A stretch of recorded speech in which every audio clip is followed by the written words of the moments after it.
ന്യൂസിലാൻഡിൽ രക്ഷകർതൃ അവധി 30 ആഴ്ചയാക്കാൻ national party. മാതാപിതാക്കൾക്ക് വൻ ആശ്വാസം. വാർത്തകൾ കാണുന്നതിന് മുൻപ് മലയാളി കാഴ്ച എന്ന പേജ് ഒന്ന് ഫോളോ ചെയ്യാൻ മറക്കരുത്. ന്യൂസിലാൻഡിൽ വീണ്ടും ഭരണത്തിലെത്തിയാൽ ശമ്പളത്തോടു കൂടിയ രക്ഷകർതൃ അവധി 26 ആഴ്ചയിൽ നിന്ന് 30 ആഴ്ചയായി വർദ്ധിപ്പിക്കുമെന്ന് വാഗ്ദാനം ചെയ്ത നാഷണൽ പാർട്ടി. പുതിയ കുഞ്ഞ് ജനിക്കുമ്പോൾ കുടുംബങ്ങൾ നേരിടുന്ന സാമ്പത്തിക സമ്മർദ്ദം കുറയ്ക്കാനും കുട്ടികളോടൊപ്പം കൂടുതൽ സമയം ചെലവഴിക്കാൻ മാതാപിതാക്കളെ സഹായിക്കാനുമാണ് ഈ നടപടിയെന്ന് പാർട്ടി ധനകാര്യ വക്താവ് നിക്കോള വില്ലീസ് അറിയിച്ചു.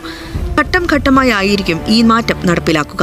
2027 അവധി 27 ആഴ്ചയായും 2028 28 ആഴ്ചയായും 2029 പൂർണ്ണമായും 30 ആഴ്ചയായും ദീർഘിപ്പിക്കും.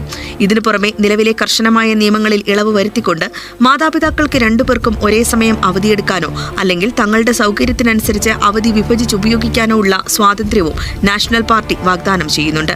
നിലവിൽ ആഴ്ചയിൽ ലഭിക്കുന്ന $811 എന്ന വേതന പരിധിയിൽ തൽക്കാലം മാറ്റമൊന്നുമില്ലെങ്കിലും സർക്കാർ തലത്തിൽ വർഷം തോറും ഉണ്ടാകുന്ന വർധനവ് ഇതിലും പ്രതിഫലിക്കുമെന്നും നിക്കോള വില്ലീസ് വ്യക്തമാക്കി. ന്യൂസിലൻഡിലെ മലയാളികളുടെ വാർത്തകൾ അറിയുന്നതിനും മലയാളികളുടെ പ്രധാനപ്പെട്ട വിശേഷങ്ങളും ന്യൂസിലൻഡിലെ വിശേഷങ്ങളും അറിയുന്നതിനും മലയാളി കാഴ്ച എന്ന പേജ് സബ്സ്ക്രൈബ് ചെയ്യുക.